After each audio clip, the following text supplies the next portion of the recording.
welcome to the Operation Game Night podcast. Back and better than ever, and with a very special guest this week. We have Tiff from Tiff's Board Games. How you doing, Tiff? Hello. I'm good. How are you? Doing great. We are so happy to have you. We love the content that you put out constantly on your Instagram at tiffs.boards.game. Are you sure there's all those dots in there? Oh, there's dots. I checked. Yes. You have to put the dots. Our friends make fun of it. They call me tiffs.board.games. Hey, Get rid of the dots. It's distinguished. I love it. Yeah. Dots are in. We are so excited to talk games that are new to us. But first, I got to introduce these other two buffoons. I've got Jared and Clayton. How you doing, boys? Doing good, Travis. Feel strong. Are you guys ready to talk games that are new to us this year? So many new games. Yeah, we're going to kind of go around the horn, just talk games that we played this year that we love. Does not have to be new games or games that came out in the year of our Lord 2025, but they are games that are new to us. We got to experience for the first time this year. If you are watching on YouTube, will try and go as quickly as possible to pull them up on screen so that you can see the game that we're talking about. If you're listening on YouTube or if you're listening to the podcast, then I will try and explain the game, or we will try and do the best of our ability to explain the game. Yeah, that was nonsense. Let's get going so I can stop talking. Let's start with our guest of honor, Tiff. Why don't you give us your first game that is new to you this year? Well, I chose all older games, and the first one is Obsession. I don't know if you guys heard anything about it. Little bit. So basically, you're set in like Victorian England, like back in the olden days when they had servants, and you're playing your little tiles. They're I guess like little events, and you put your little, what are they called, servants on there, and then you play your cards, your hand of cards.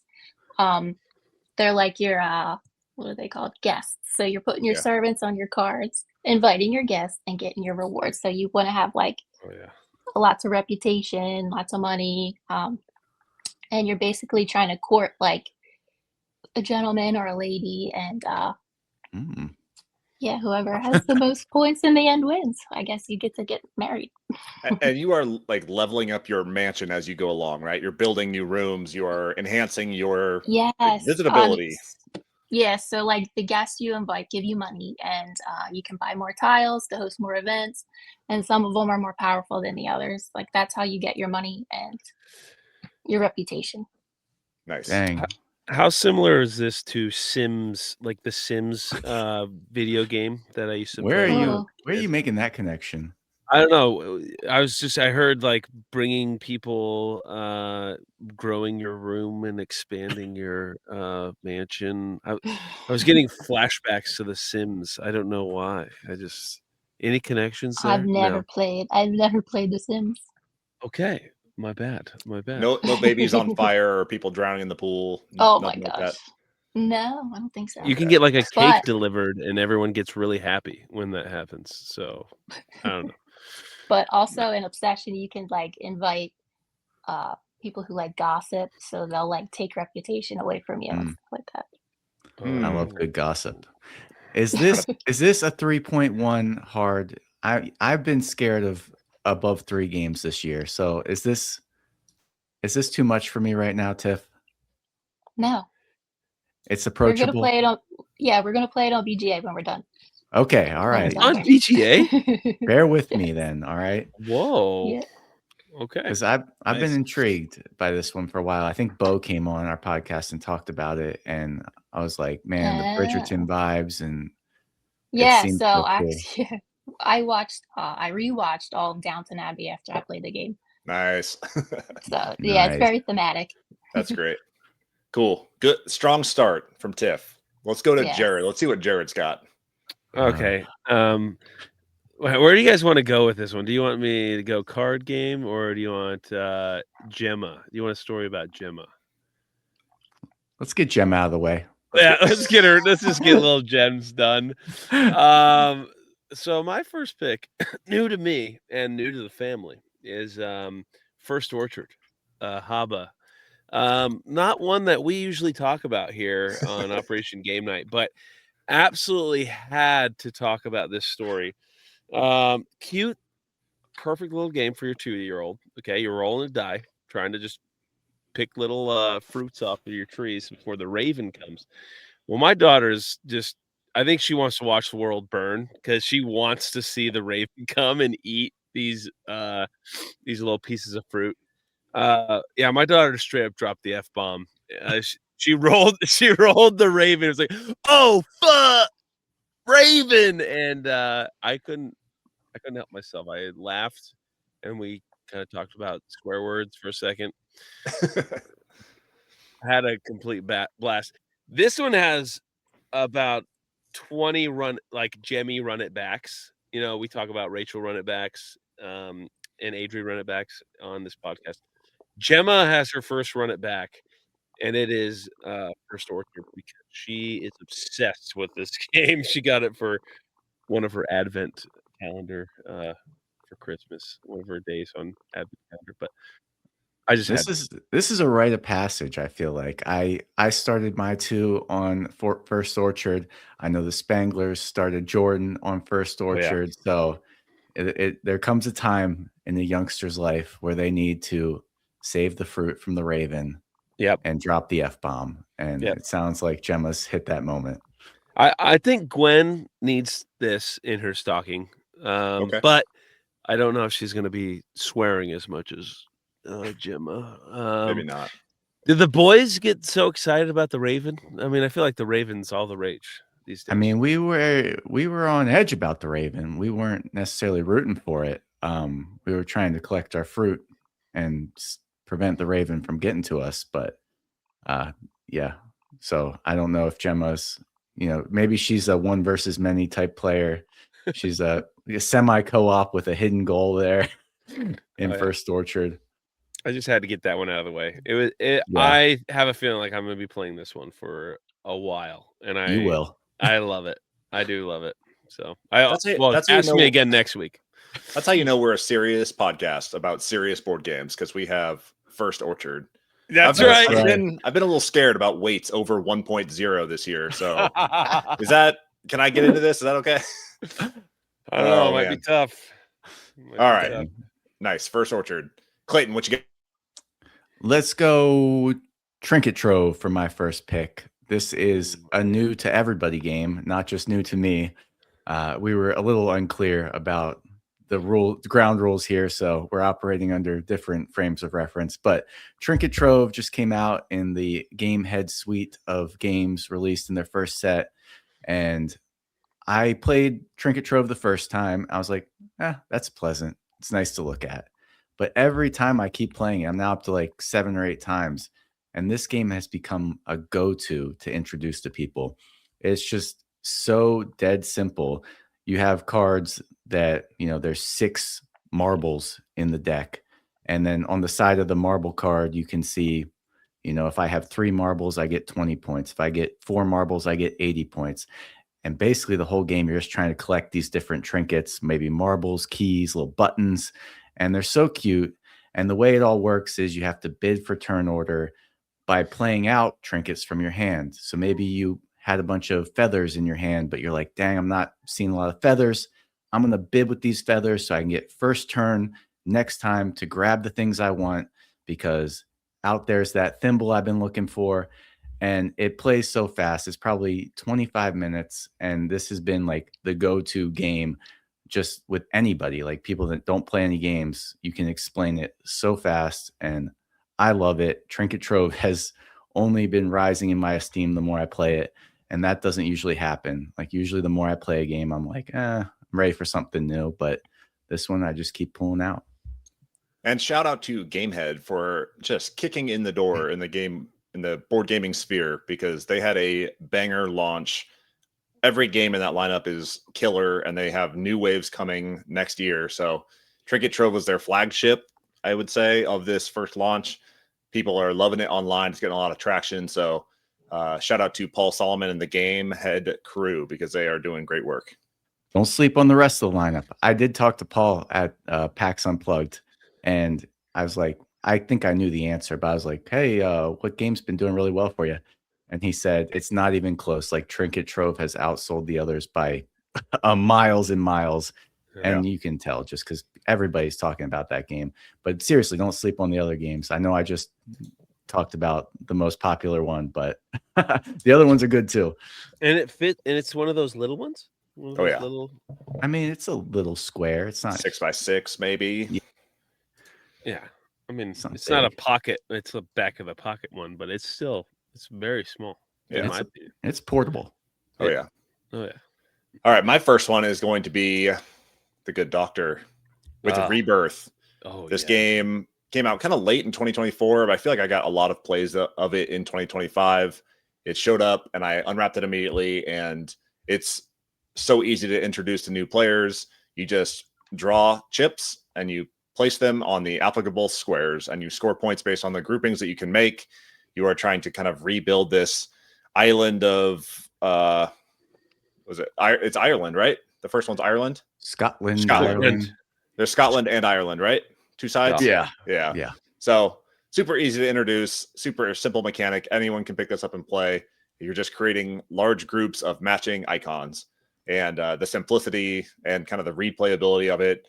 You can play a more complicated version on one of the maps, easier version on the other. I love this one. Got plenty of run it backs this year. We played this one a ton. So Rebirth is my number one. Tiff, real quick, what's your? Yes. I watch you on Instagram, and I don't know how your thoughts are on Mr. Knizia.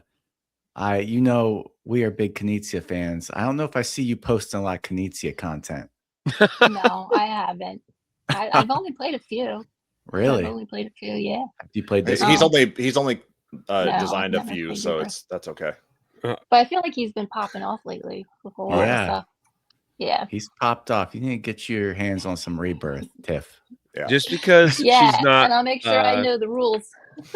Oh shoot.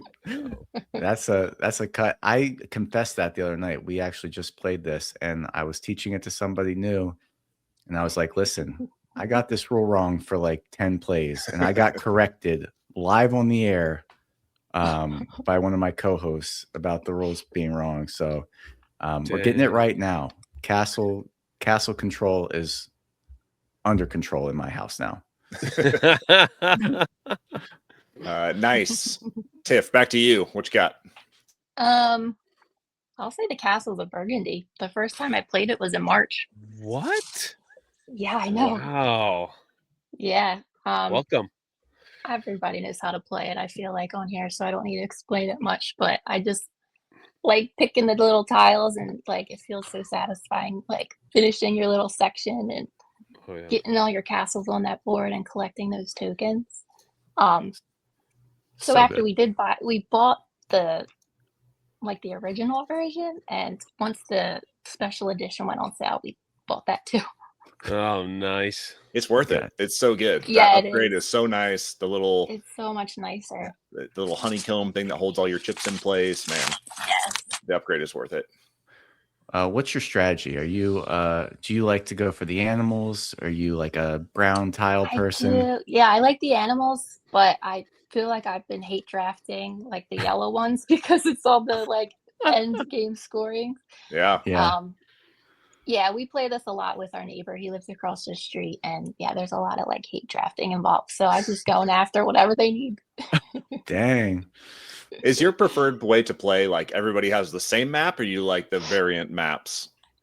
No, like I'll ask Google, hey, pick a number 1 through whatever. And Okay. that's how we'll do it. And then we'll shuffle them up and just hand them out. Nice. That's a good way to do it. Dang.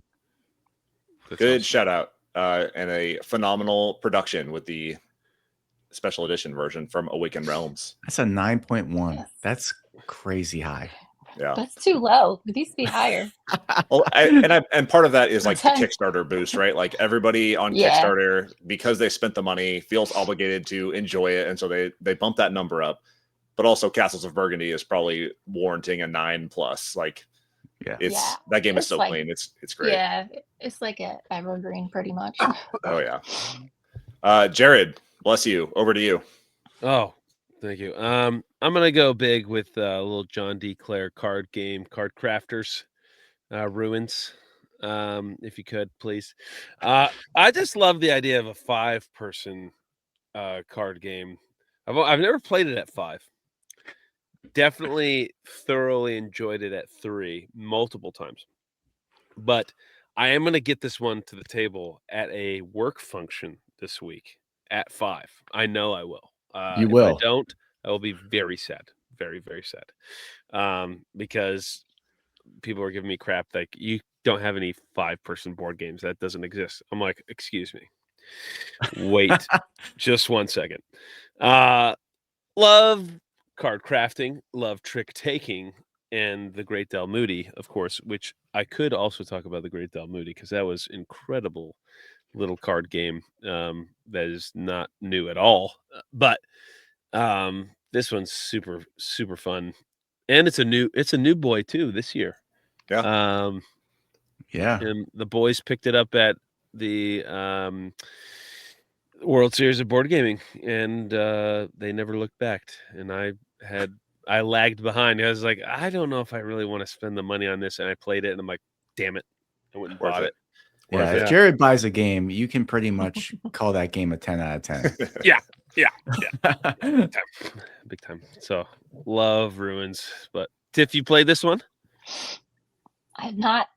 Okay. It's super good because you're essentially making groups, like either pairs, triplets, or even quadruples, or however many you can. You're laying them down, and the other players have to either match it or go over it. But you can also, between rounds, flip the card over, and it changes the numbers. And so you're I think it's 1 through 10 initially, but then you could get cards that go into the 20s. You start having to do a little bit of math, which is fine.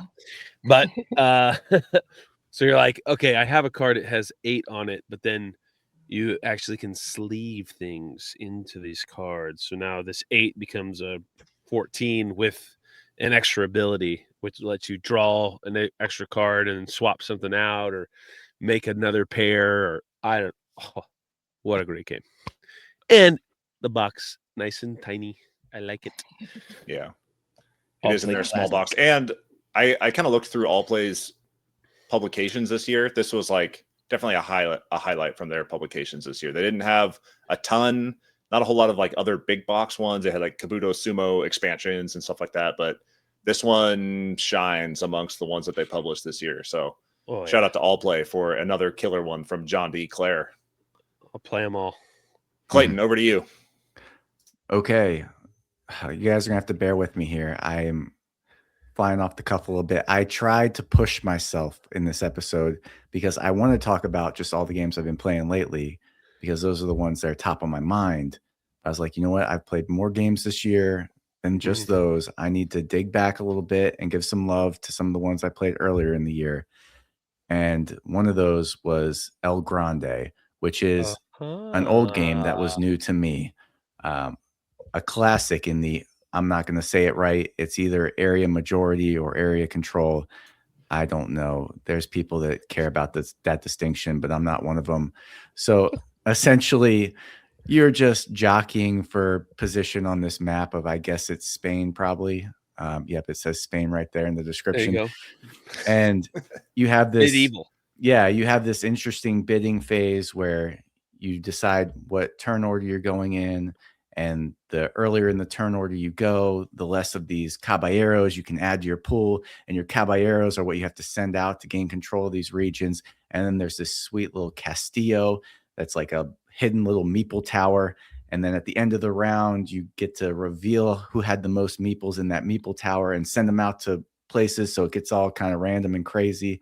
It's just a super clean, cutthroat game. I designed in the 90s. You can tell it was designed in the 90s. It feels like it, there's no lovey-doveyness there like Trinket Trove.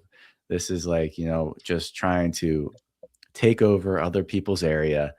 And it's a great design. I am glad I picked it up after hearing the Decision Space podcast go on about it over and over. I am easily convinced that things might be good by hearing other people say something. So they were right. And I need to play this some more. I was hoping to play it with you guys when we were together, but it didn't come up, or I forgot about it. I can't remember, but great game. And a ranked number 100 overall. Look at that. That's a good ranking. That's a pretty good ranking. And I will say, you mentioned BGA might not be the way to play this one. I feel like BJA asynchronous play is not the way to do this, because if you played it, like you streamed it, you put it all together and you all sat down and played it online, it would not be so hard to pay attention to. But between the rounds, I'm like, I don't know if people put stuff in like the little hidden tower. I don't know where people put their meeples out. I don't know what cards they drafted. So like being able to pay attention to that stuff as you go along definitely impacts the strategy. So we should sit down and play this one, maybe stream it. We should do that. Yes. All right, Manchester. Okay, I'm gonna Manchester. We've been talking about. Okay. Oh, did you just? Oh my gosh, me, Clayton. Yeah. Oh my gosh. Here we We go. have been talking about doing a live stream for so long. Tiff, what are you doing right now? Yeah, Should we just shut this one down and what we if we just fire turn this one off? Turn on a live stream. What do we think about that? Let's go. All right. Jared, the early 2000s called. They want their Manchester back. All right. Is it me? Is it? Yeah, it's you. It's me. Oh my goodness. Okay. I'm gonna close this guy, and I want to share with you one of my favorites this year. Chip Theory has really come through, and this Hoplomachus suite really tickles my fancy. It is kind of similar to like Too Many Bones, where you're upgrading your character as you go along. This Hoplomachus Victorum is specifically a one-player version of Hoplomachus, which is like a gladiatorial combat set in ancient Greece. I think it's Greek mythology. And you are going through these different chapters, fighting mythological creatures and other warriors. And Chip Theory has like just the right amount of complexity where I can still keep up and get immersed in the game. I love upgrading my characters. They have different champions that you can choose. This one has been kind of like eating at my brain a little bit, and I really want to get back to it, but the playtime is a little long, and I don't have 60 to 90 minutes to sit down all the time. So this is one that I might break out over Christmas break when we are off and don't have any school, because I really want to play more of this, and I really enjoyed the couple of sessions that I did play. I have not made it through all of the chapters. I have not made it through all of the scenarios, but man, Hoplomachus Victorum has really been a cool one to get into this year. I'm glad you're on the call, because you're probably the only one of us who would shout something out like this. So we're getting a diverse taste of games. We had First Orchard. Now we got this heavy Chip Theory solo game. I think this is the heaviest one to boot right now. Maybe. Yeah. We'll see. Oh yeah. Yeah. All right, Tiff, back to you. So an oldie but goodie, you guys like this one, Western Legends. Oh, yes, we We do. played that. Oh, yeah. Yeah. So we played a couple times over the summer, and it was just a lot of fun. Just playing poker, robbing people, arresting people. I don't think I've seen Reveling. anyone get so mad in a board game. We were lest playing we with our forget friends, reveling. and one of them got robbed for all his stuff, and he just mad the entire game.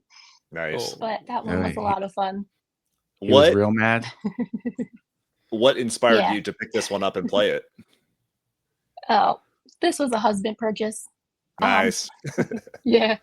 So I got dragged into it, but yeah, it was a lot of fun. But some of the upgrade cards, like, are just unfair. So I feel like, I think it was called like the holster or something. I can't remember what it did, but some of those cards make it a little unfair.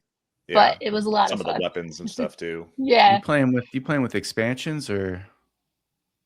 just one. I don't know what it's called. Okay. Okay.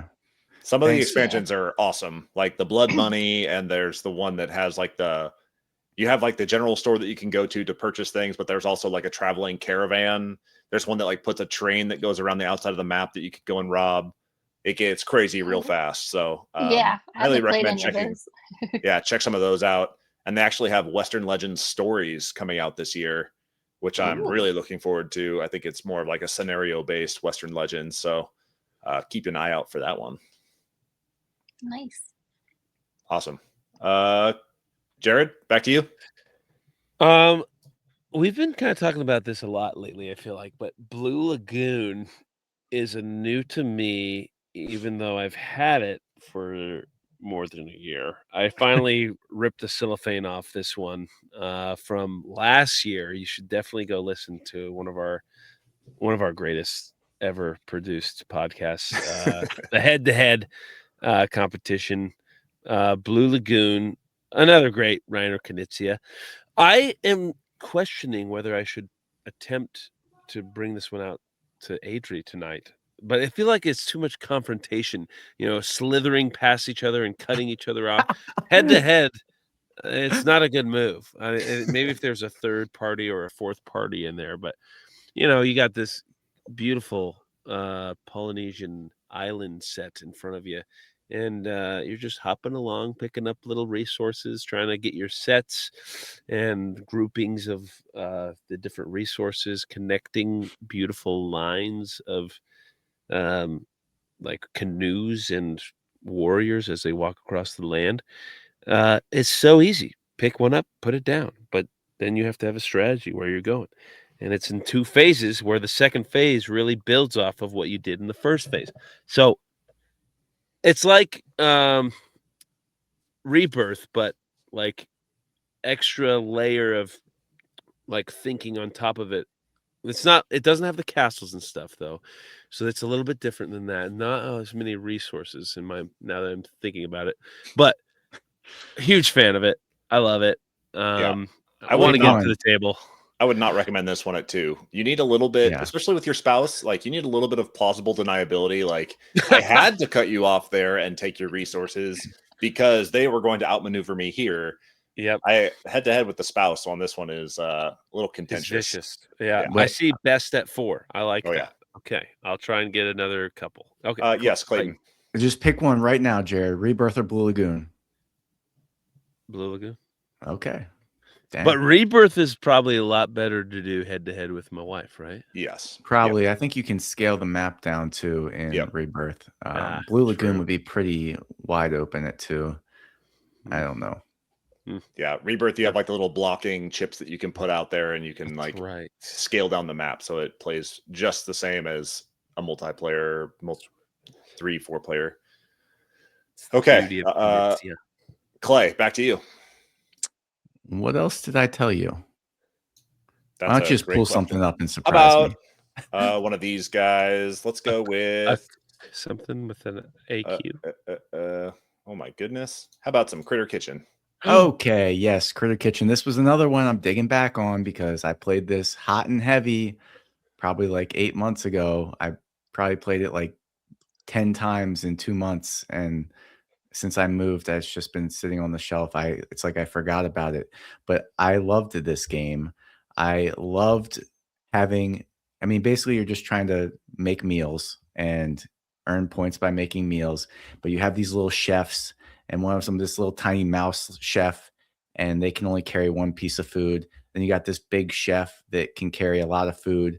And before the round starts, you have to say which little market you're going to send all your chefs to pick up the ingredients. And everybody does this secretly, so you don't know where everybody's sending their stuff.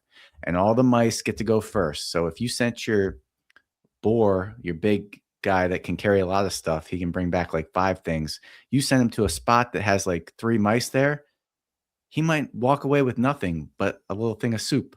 So it's horrible.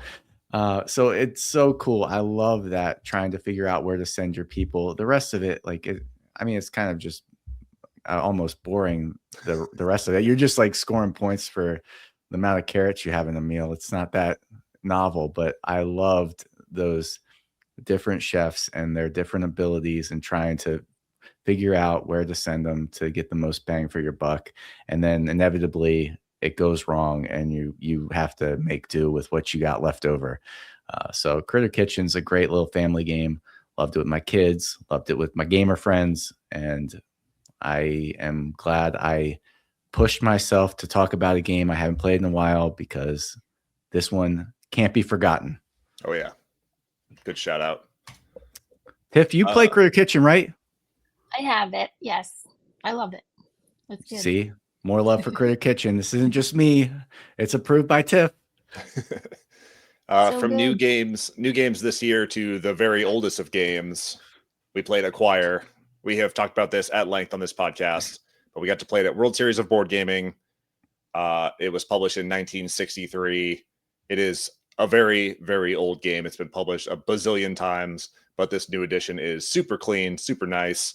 We learned it from one of the best in the world, and that kind of stock market manipulation mixed with, I don't know, area control type jockeying for positions, placing out the little hotels was super clean. And man, I had such a good time playing this one. I'm not going to belate it too long because we have talked about this enough on this podcast, but if you have not played Acquire, go check it out. It's great. Tiff, back to you. Well, I'll talk about a new game since we can do that. Formaggio. Yeah. I was quick on the draw with that one. Boom. You knew it. So that's the sequel to Fromage. You can actually mix the boards together to get more of a variety, but with Formaggio, it introduces wines. What are those little Italian boats? Gondolas. Gondolas, yes. And there's a new special cheese spot. Instead of, I think, because you can age it like 3 turns, there's one spot on each section. You can age it 4 turns. So it's this like special cheese. Yeah.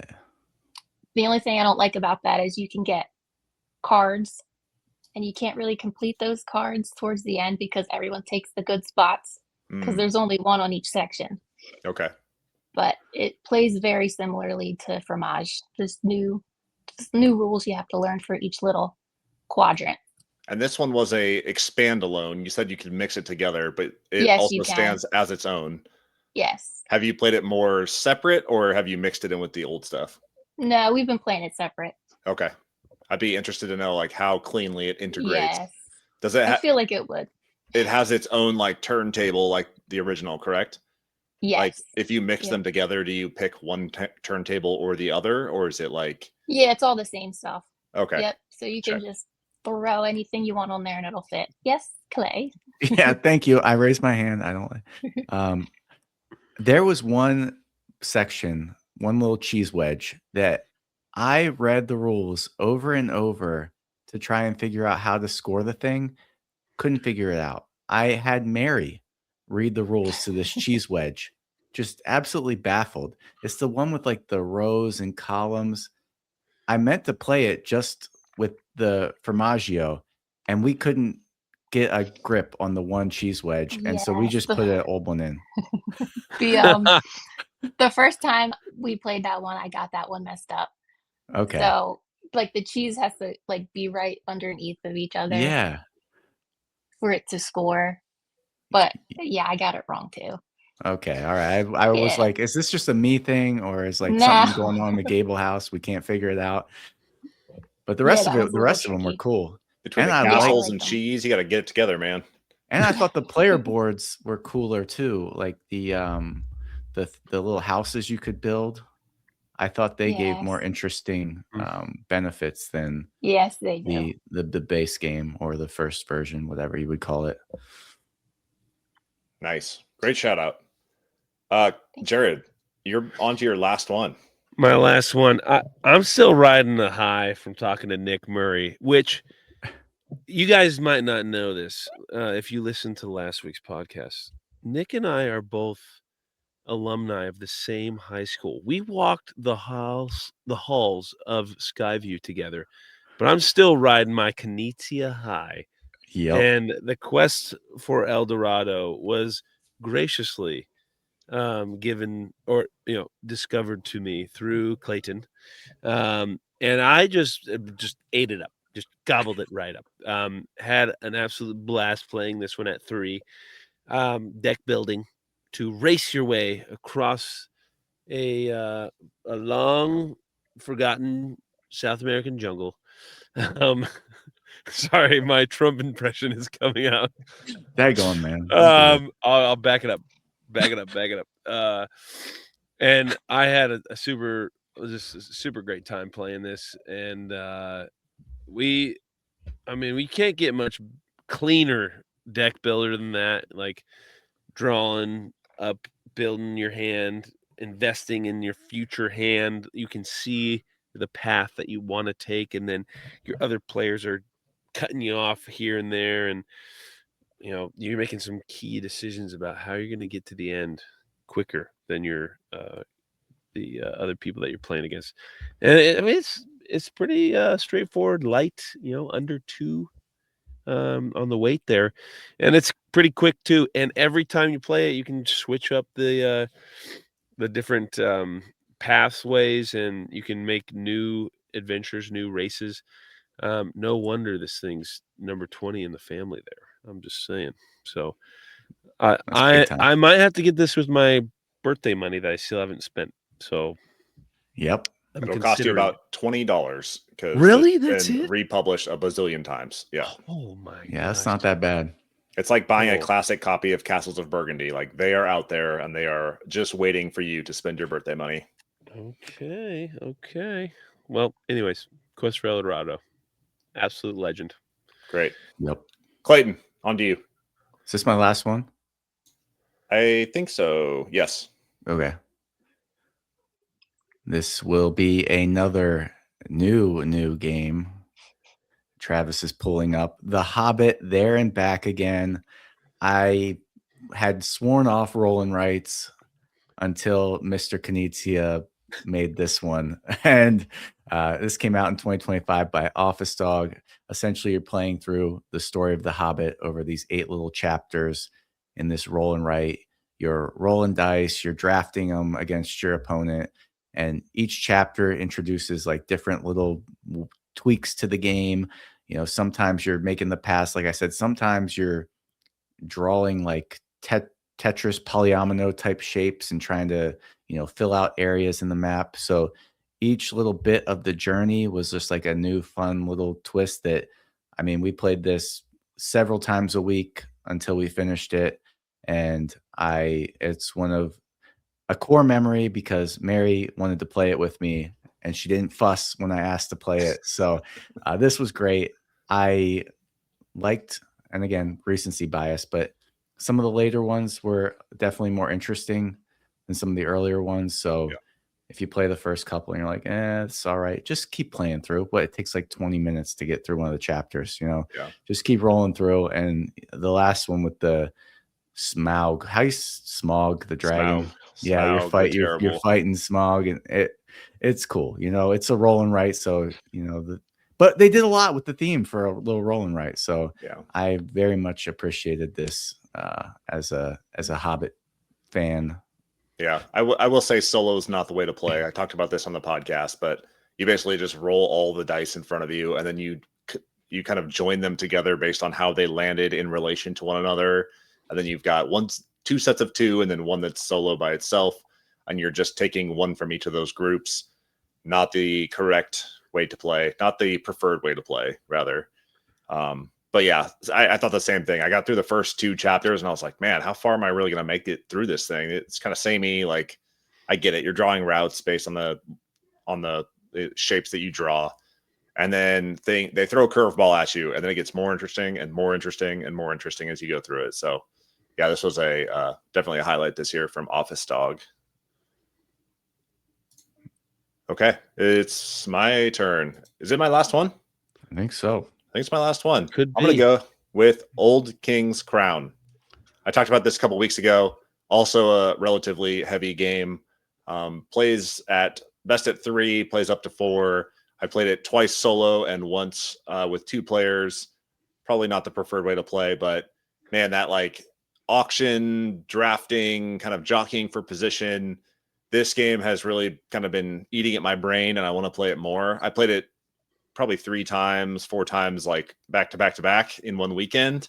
Just kind of left it on the table and got it played as many times as I could before I had to clean it up. But this game has kind of been like eating away at my brain, and the solo mode is actually pretty well implemented. It doesn't feel like you're just like blocking positions. They kind of introduced that unique twist where like the solo variant, or the solo, like the automaton that has a deck of its own, is kind of lying to you on what it actually wants to do. There's cards that say like, I'm going to go to this position, so you better block me. But then you flip it over and it's not what it said it was going to be. So stuff like that is pretty cool. I have not seen that in a game before, where the automaton solo variant is kind of like trying to play games with you and like mess with your mind a little bit. So yeah, Old King's Crown was a highlight for me this year, and this might be a little bit of recency bias because I played this maybe a month ago, but this one is cool. It's number 1 on the BGG hotness right now, so I'm really loving this one. Clayton, who did you convince to play this with you at 2? Rachel played it. Really? What'd she think about that? It's actually not quite as difficult as you think. I mean, she dragged her feet a little bit, honestly. Like, this is not sitting down to play the Hobbit where you're like drafting a die and just drawing a shape. This one takes a little bit of thinking. The cards all play off one another, but really, like, once you get going, the flow of the game is designated by the different seasons that are clearly highlighted on the board. You are bidding kind of the same way every time for the different positions. You're earning the resources.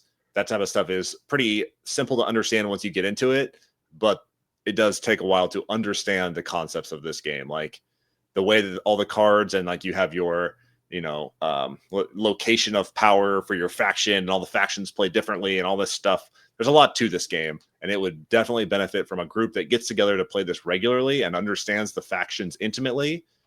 But if you just pick it up, I think it does a good job with the iconography and the kind of just design of the board itself and the cards to tell you what you need to know. There's some serious complexity if you really start digging into this with the cards that have like different abilities based on like their archetypes and stuff. But to get the core mechanics out of the way and like flow through the game, you don't need to understand all that stuff. So I have really been enjoying this. I think it's great. I think if I had a tighter group to play this with regularly, I would be pumped because I would play this all the time. That's Old King's Crown by Eerie Idle Games. Tiff, I think there was a couple extras. Yeah, we got some extras. Oh man, Tiff's got extra endings. Rapid fire bonus rounds. Hit me with Let's Yokohama. Go.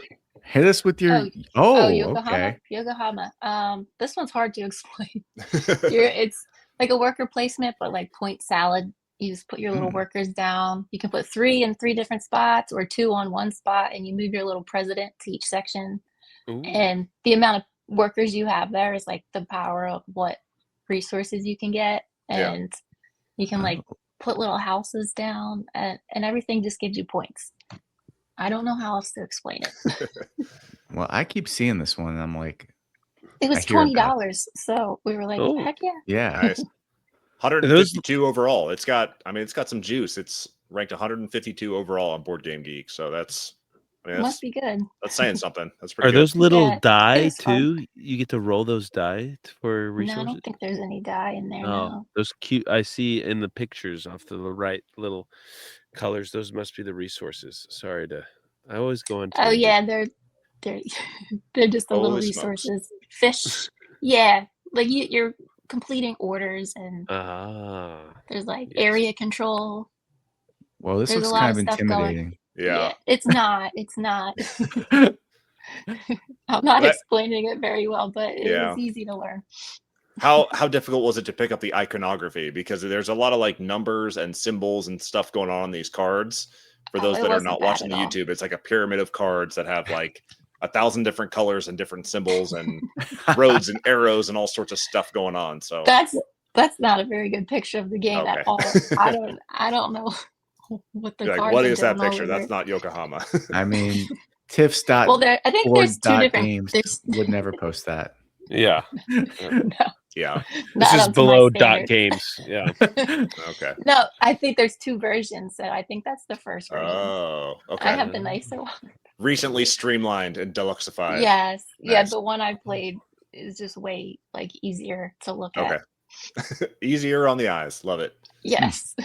All right, hit us with your last one, which is Dominion. I'll go with Dominion. Dominion? Oh, I'm sorry. Did you have another one that you wanted to shout out? No, I just have a stack of games. I was like, what am I going to pick? Dominion. It's an old one, right? 2008. We played it for the first time this year. It's just like a easy deck builder, with like 1,000 expansions. Oh yeah. But I just think that it was very fun and easy to pick up on, and anyone can play it. And they also did Moon Colony Bloodbath, the same designer, and that one was really fun too. That one's been getting a lot of traction. I've seen that one everywhere. Yes. Yep. Tiff, have you played the Star Wars deck builder? Yes, How does it stack up against this one? Oh, I'd rather play Star Wars No Way to Dominion, but I probably should have talked about new to me Star Wars deck builder because that game was awesome. I played that one at the World Series of Board Gaming too, but like I like that one. Oh yeah, that one's super clean, super fun, and every nerd's dream. So yeah, daggone it, Jerry. Yeah, the Decision Space podcast did a big one about Dominion and like its impacts over the years, and that one was really interesting to listen to their analysis of the like very rudimentary deck builder and how this came about and how people took that and said like, here's how I can spin that off and make it my own and improve the mechanics. Dominion's got like 187 different expansions and you don't know which ones to play with and what makes it better and what makes it harder and what makes it longer. And it's difficult to sift through all that stuff. If I'm somebody that's like, I'm going to check out Dominion, I've heard a lot about it. And then I look it up and I see that there's so many expansions out there. Do you have like a preferred expansion, one that you go to? Did you just play the base game? No, just the base game. I think the base game's enough to just get into it. Nice. And if you like really love the game, then I could see you getting like a whole bunch of different expansions for it. But I think there's so many cards in the base game that you can really like have a lot of plays out of it. Nice. Where do you see this fitting into a modern board game collection? Like, did you play this as like a novelty, or are you gonna keep playing this? No, we're gonna keep playing it. You're gonna keep playing it instead of Arnak, instead of Star Wars the deck builder. When are you pulling out Dominion? Do you see how many games I have? When am I pulling anything out? That's true. Yeah, that's true. True that. And you do play more games than probably the other three of us combined. So this is true. This one could be in the rotation. You'd still have plenty of time to play the other games. So yeah, that's great. Awesome. Any other shout outs, Tiff? Any honorable mentions? Yeah, honorable mentions. What about new games that you want to shout out just off the top of your head? Yes, I just got it from PAX Sanctuary. It's like Nova's baby. Cool. That's probably my current favorite game. Did they like? I know that they streamlined it. They made it easier to understand, easier to get into. Condensed rule book. Like, how are you finding? How familiar were you with Arc Nova versus Sanctuary? Well, it's like the icons are all the same, like the countries and the animals. Okay. So you basically can just play the game. Like this one is just you're laying tiles, and the tiles have the iconography on the top. Like you're still trying to meet the objectives of like placing 5 like gorillas. And you still have the cards down the bottom, which are your actions, and you move them around. So it's very similar but different. Okay. So I'm going to keep them both. Okay. That was going to be my next question. Like, do you ditch Arc Nova now, or you stick with the Sanctuary? Okay. Which one do you think that you'll play more? Michael said he's ditching Arc Nova, but I'm keeping both. Okay. They're both really good games. I don't think that they like clash, and you need just one or the other. Okay. Yes, Clay. Yes. Yes. So what does it make easy? Is it actually easier? Because I really like the idea of Arc Nova. I just couldn't get through the 3-hour game of it. So real quick, there's tiles on the board. There's like 6 tiles. Yeah. You have a power 1 through 5. You can, so wherever your little like action card is, say it's on 5. Okay. So you can take from 5 down. Then you pick a tile, and then your actions are placing a tile. So you pick a tile, place a tile. Okay. And then, I like that. Yes. Yeah. So like, but then like the points is like comboing off of each other. So you want to place them strategically so you'll get the most points. Yeah. So is there a huge deck of cards still? It's a deck of tiles. I love that because I hate big decks of cards. And it comes in like a sleeve, like this big. A sleeve oh my with gosh. Tiles, okay. And you just draw them out. Okay. This might be my entryway back into the Arc Nova universe because you need to play it. All right, I will. Sanctuary. I'm gonna get that next time I'm out and about. Is it like you just don't like to have to shuffle a giant deck of cards? No, what is it about a giant deck of cards? They just write so many words on them, and it's like too many things to try and juggle in my mind. If I'm like new to board gaming and I'm like, oh, there's a game about building a zoo. That sounds interesting. And I open up Arc Nova, my brain is going to melt because there's like, you're building the enclosures, which are separate from the animals. And like, it's just so much to wrap your brain around, the iconography, the research and you're like funding humanitarian missions. And you're always running out of money too. And in Sanctuary, you don't need money.